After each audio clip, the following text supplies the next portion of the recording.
The morning light filtered through my blinds, soft and golden, but inside me, everything was clouded.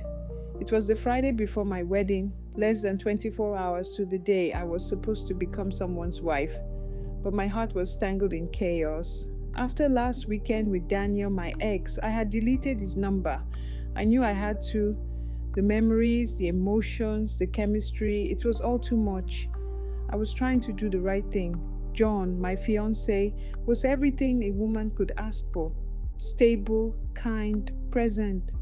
But Daniel, he was the ghost that never left, the fire that kept burning even after I walked away. He tried to reach out through everything, text, social media, even called from unknown numbers. I ignored them all. I was determined to move on. But then on Friday night, an email came in.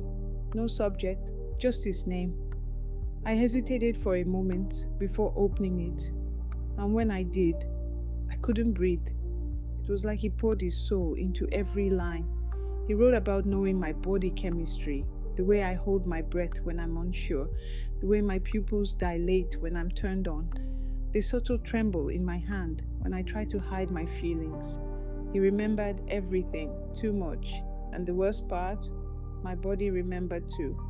My heart ached for the familiarity, for the way he saw me, really saw me. I stared at the screen for a long time. Then I replied with just 3 words. I am coming. The cab ride to his apartment felt like time folded into itself. I knew what I was doing, but I didn't want to stop myself. Not yet. The moment he opened the door, it was over. Words were useless. We kissed like we were dying, like the world had paused just for us to have this last moment. From the hallway to the bed, it was a passion laced with pain.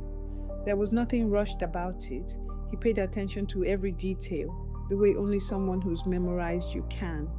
It wasn't just sex, it was a return, a remembering, a goodbye that didn't know how to say the words. Afterward, we laid in silence, our bodies tangled, the weight of everything unspoken, pressing down on me. My wedding is tomorrow, I whispered. Daniel didn't say anything. He just nodded, as if he already knew, as if that had been part of the deal.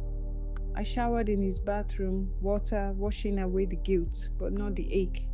I told myself it was the last time, a final closure, and convinced myself to believe it. I left his apartment before dawn, eyes puffy, heart confused, spirit hollow.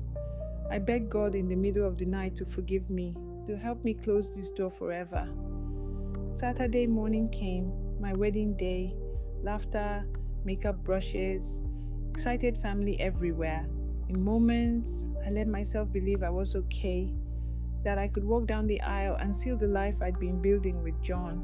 But as I stood at the altar, dressed in white and cloaked in secrets, I saw him, Daniel. He sat at the back, calm, collected, but his eyes locked with mine. That look, it said everything. My knees buckled slightly. I held John's hand tighter. And then, during the reception, Daniel came forward with a gift, a simple box wrapped in gold. No words, just a smile that only I understood. My heart stopped. How did we get here? 3 people, 1 secret, and a moment that would never be forgotten.